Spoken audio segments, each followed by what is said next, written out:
राध्या की जिंदगी में उस दिन सब कुछ सामान्य था, लेकिन उसे बिल्कुल अंदाजा नहीं था कि कुछ ही देर में एक ऐसी घटना होने वाली है जो उसके रिश्तों की नींव को हिलाकर रख देगी।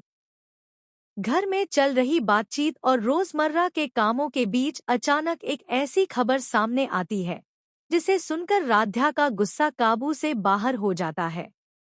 घर के कुछ लोगों का कहना था कि एक लड़की लगातार प्रथम के करीब आने की कोशिश कर रही है।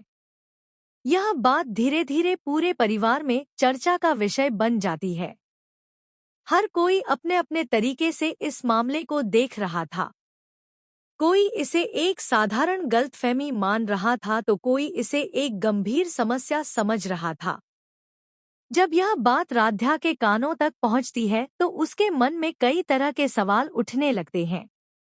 वह सोचने लगती है कि आखिर कोई उसके पति के इतने करीब आने की कोशिश क्यों कर रहा है।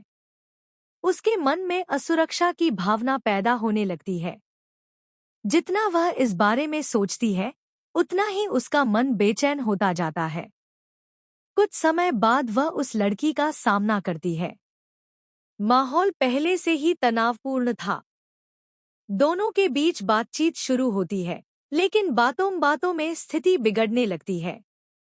राध्या को लगता है कि सामने वाली लड़की उसकी बातों को गंभीरता से नहीं ले रही।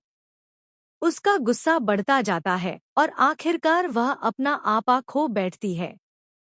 इस घटना के बाद पूरे घर में सन्नाटा छा जाता है। किसी को उम्मीद नहीं थी कि मामला इतना बढ़ जाएगा। परिवार के सदस्य राध्या के इस व्यवहार से हैरान रह जाते हैं। कुछ लोग उसके पक्ष में खड़े दिखाई देते हैं, जबकि कुछ लोगों को लगता है कि उसने जल्दबाजी में फैसला लिया है। कामिनी यह सब देख रही होती है। वह राध्या को शांत करने की कोशिश करती है और समझाती है कि किसी भी निष्कर्ष पर पहुंचने से पहले पूरी सच्चाई जान लेना जरूरी होता है। लेकिन उस समय राध्या किसी की बात सुनने की स्थिति में नहीं होती।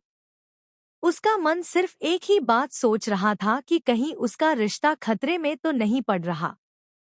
दूसरी तरफ प्रथम को जब इस घटना के बारे में पता चलता है तो वह पूरी तरह से चौंक जाता है। उसे समझ नहीं आता कि आखिर ऐसी नौबत आई ही क्यों। वह जानता है कि उसने कभी ऐसा कोई काम नहीं किया जिससे राध्या को उस पर शक हो।